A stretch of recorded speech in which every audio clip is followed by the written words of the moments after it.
Murray, one small thing. Yeah. When you bring me out, can you introduce me as Joker? Hey, what's up everyone, it's Ryan here from The Y, and today we're going to be taking a look at Joker. So let me know if I'm wrong, but from what I can remember, Joker is the first movie to focus solely on a comic villain's origin story. And this leads into what makes the film so intriguing to me. It's partly a look at how the Joker came to be, but it's also just as much a commentary on mental illness, we're detaching from society, and the ensuing descent into magnets. With that in mind, let's get right into the video. Here are 30 facts you didn't know about Joker. Joaquin Phoenix has stated that the most difficult aspect of becoming Arthur Fleck was perfecting his laugh. And as he tries to explain in the bill, the condition he's talking about is a real disorder called pathological laughter or pseudobulbar affect.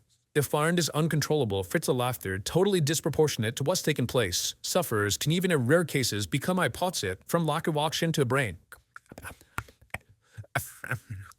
Speaking further about the laugh, Phoenix described it as something that's always people. I think for Joker, it's a part of him that was to emerge. Prior to Todd Phillips and Joaquin Phoenix coming together to make Joker, both had actually turned down opportunities to work on other comic book films. It's known that Phoenix declined offers to play the Hulk and Doctor Strange for two major reasons. First, he would have had to reprise the role in the Hulk, and second, he saw that the Marvel films had a heady focus on action, set pieces, and big explosions, and less on what he considered to be his forte, knowing and examining a character. For Todd Phillips, his reasoning was largely the same, as he classified previous comic book movies as loud and just not up his alley. So with similar conceptions of the type of film they wanted to make, Phoenix and Phillips hit together to make what they called a sort of anti-comic book movie. When Arthur walks into Murray's talk show, he gives Dr. Sally an awkward, unwanted kiss. This entire sequence was taken from the 1986 comic book miniseries, The Dark Knight Returns, talk show Kiss and All. But the comic book takes it a step further, as the Doctor immediately dies as a result of the Joker having toxin on his lips, and a few seconds later, the whole audience follows suit, from the Joker releasing his toxic gas. In the film, Arthur performs his comedy routine at Pogo's Comedy Club. The name is a reference to John Wayne Gacy, a serial killer who performed at children's events under the moniker Pogo the Clown. In total, Gacy raped, tortured, and ultimately murdered 33 young men and boys. But his nickname wasn't the only thing the film made reference to. Taking a look at the clown makeup of both Arthur and John Wayne Gacy, it's clear to me that the filmmakers took some level of inspiration from the killer clown. Have you ever heard the old adage, an apple a day keeps the doctor away? Well, early on in the film's life cycle, rumors circulated that Joaquin Phoenix only ate one apple a day to lose weight for the role. But as Phoenix explained, it wasn't an apple a day. You've also got lettuce and steamed green beans. Well, like that's some sort of a big upgrade. But it was exactly what he needed to lose a whopping 52 pounds in a little over 3 months. It's no surprise that Phoenix found the process extremely challenging both physically and mentally, where even walking up a flight of stairs took 30 seconds of hyping himself up. And not to mention the fact that every morning he waked up and obsessed whether he was plucked 3 pounds lighter. All in all, Phoenix lost so much weight that producers decided not to do any reshoots for the sake of his health. When Arthur makes this joke, when I was a little boy and told people I was going to be a comedian, everyone laughed at me, or no one's laughing now. The line was to be almost word for word from the late Bob Monkhouse. I wanted to be a comedian. Let off laughing my order. And funny enough, while Monkhouse wasn't a psychopathic lunatic, he did keep several joke books that even Arthur would be jealous of. A book of jokes.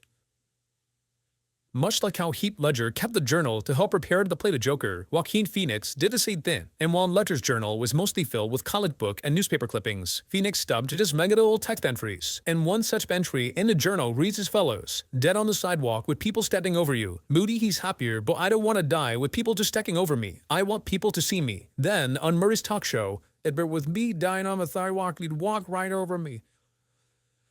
Before Thomas and Martha Wayne meet the infamous demise in the dark alley, it's briefly shown how he ended up there in the first place. During the start of the riots, you even see that the limousine was set on fire. This explains why they were forced into making an escape down the dark alley, and also possibly indicates that they were specifically targeted, as their memo was the old car in the street that was set ablaze.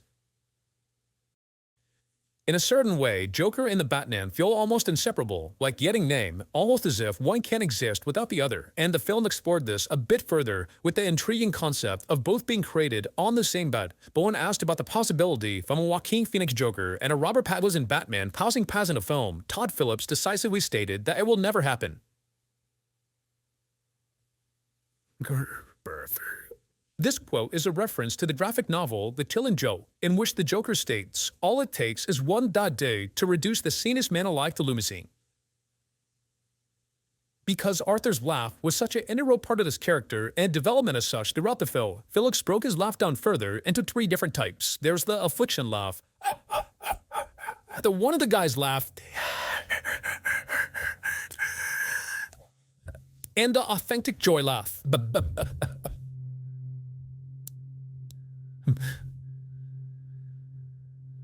Because of a limited budget they were forced to work with, Joker contains virtually no CGI effects, something that is almost unheard of, especially in this day and age. To my knowledge, the only scenes that did use CGI were the exterior shots of Arkham Asylum and any parts containing blood, and with only having a budget of $55 million, Joker takes the title for being the cheapest film to gross $1 billion at the box office, and also the only R-rated film to do so. After watching Joker, it almost seems as if Arthur has 2 distinct personalities. There's the somewhat normal Arthur, who's able to mostly keep it together. Then you have the insane version of him, where he just seems to give in to his mental illnesses, aka what we will call the Joker. And interestingly enough, there's a way to tell what frame of mind he's in based on his hands. When he's stable, Arthur uses his right hand to do things. And when he loses control and lets the evil boss take over, he involuntarily switches to using his left hand. Not only is this present when he writes in his journal, but the phenomenon also takes place whenever he uses the gun. Are you having a negative thoughts? Or have a negative thoughts? Improvisation was undoubtedly a huge factor when it came to the making of Joker, and possibly the best example of this comes during the following scene. The original version only featured Arthur running into the bathroom, stashing the gun in a crate, and then washing the makeup off his face. But after filming it that way, Phoenix knew that the scene needed something more, and he happened upon the missing link when Phillips played some music to try and set the mood. As before he knew it, Phoenix unconsciously started dancing to the somber tune. All that was left was to find some inspiration for the specific type of movements he had in mind, and he found exactly what he was looking for in Ray Bolger's performance of the Old Soft Shoe. When Arthur is in the dressing room, you can see an outline of his sworn enemy, Hughlin Plangsa, although sadly it seems that it was non-intentional. As director Todd Phillips stated, "I don't do Easter eggs. Any Easter eggs anybody finds is a misking," which is a little bit disappointing, especially considering that Joker is a comic book film, but regardless, mistake or not, all feel good. So I came across this image online showing the back of my ambulance that was obviously designed in the form of the Joker's smile. But cheers was confusing. I've searched all throughout the film and for the life of me couldn't find it in any of the shots. That's when I realized that ambulance wasn't that a part of the movie. It showed up that the backside of it was never shown. If you take a look at the ambulance in this scene and then the ambulance in the penultimate sequence, the difference between the height of the red lines is clear, and it's obvious the setting ambulance was the one with the Joker's smile on the back door. As for the reasoning behind why he was never shown, maybe they were planning on putting it in the film and decided not to, or perhaps Todd Phillips refused to put it in the film because he hates Easter eggs. To be honest, no one really knows, but it would have been cool to see it in the film, even if it was just for a brief second. According to Joaquin Phoenix, one of his favorite parts of the filming process involves sassing off to Robert De Niro, and more specifically saying this, "Come on, Murray. Have you seen what it's like out there, Murray?" Todd Phillips gives credit to 3 movies as major influences in the making of Joker: Taxi Driver, Raging Bull, and The Teen to Comedy, besides the fact that they're all character studies through the 70s and 80s, which the film most certainly was. Joker also directly built off the back of The Teen to Comedy, as it too centered on a struggling comedian who becomes obsessed with a talk show host in New York City. During one of Murray's bits, he says the following, "So everybody's worried about the super rats that are in Gotham now, right?" Then, throughout the course of the film, the super rats make a couple of appearances in the background.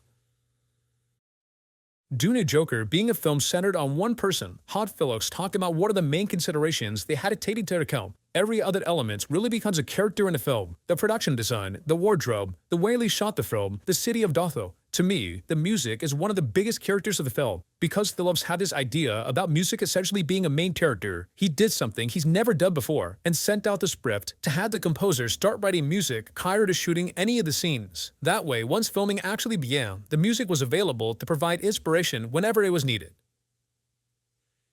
In the making of Joker, a big focal point for Todd Phillips was always how they were going to portray violence. Speaking on that point, he said, "Violence in the movie was always meant to be a slow burn. You could watch something like John Wick 3 and there's a much higher amount of violence. We tried to paint it with as realistic a brush as possible so that when it comes, it feels like a punch in the stomach." I think many people, myself included, were shocked that Todd Phillips, who is famous for directing comedies like The Hangover, had it in him to produce a dark psychological thriller like Joker. That isn't to say he's forgot his roots them, as Justin Theroux's cameo on Murray's Show was a callback to his prior film Dudes. In Joker, Theroux's character was named Ethan Chase. Were you please welcome for afraid of a show? It's for Ethan which was the real name of Ethan Tremblay in the comedy film.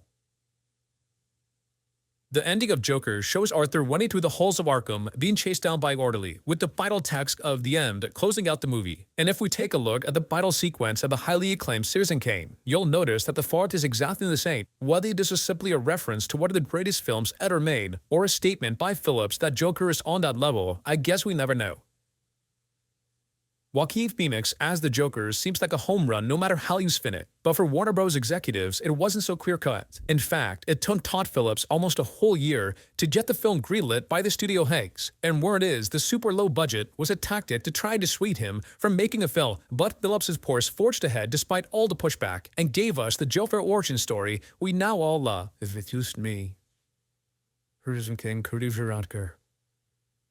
Arthur didn't fired from the job he loves as the start of his bad day, which eventually results in him losing his marbles. And surprisingly, the part in which he forgets to punch out was all improvised by Phoenix. According to Lee Gill, who played Gary, Phoenix walked back in, said the line, "I forgot to punch out," then proceeded to punch the thing about 20 times till it finally came off the wall. Everyone was stunned, but Todd Phillips liked it and immediately called for a reshoot. Only this time, the POF department made it a little looser so it didn't take 20 punches to come off, and additionally patted it with a sponge to get below protection of Phoenix's hand.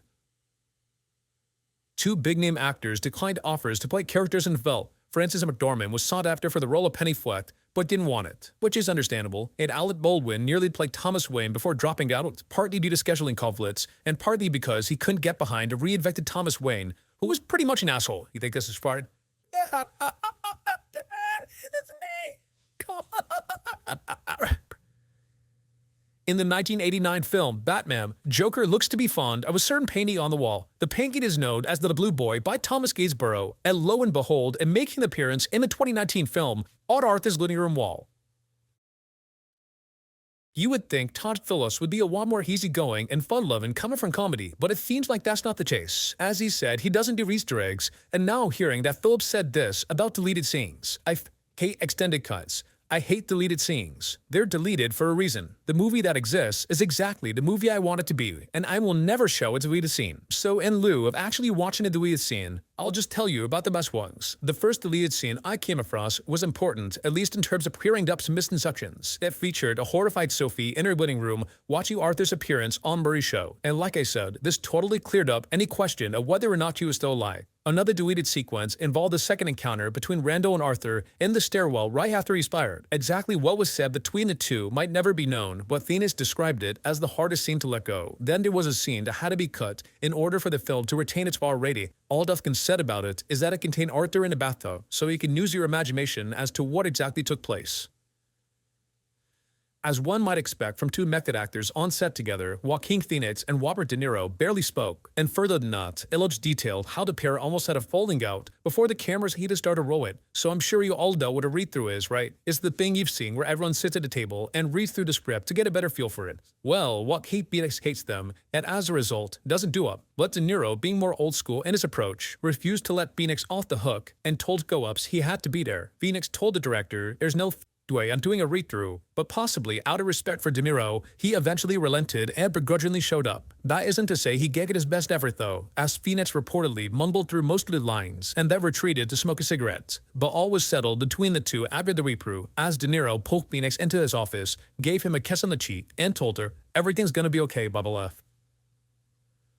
I think part of what makes Joaquin Phoenix such a great actor can also leave him misunderstood, and during production of Joker, this was on full display. As Phillips recounted, how Phoenix would occasionally be beset right in the middle of filming a scene. Whether he wasn't feeling his performance or just needed a breather, his co-stars would often think they were the ones doing something wrong. Of course, this wasn't the case, and they eventually all felt used to his strange method acting proclivities. There was, however, one person Phoenix never walked out on, and that person was Robert De Niro, simply because he had too much respect for him. Okay, I'm waiting to put a punchline. There is no punchline. Thank you all for watching. I hope you enjoyed it. If you did, don't forget to leave me your like and subscribe. All right, till next time, have a great one, guys.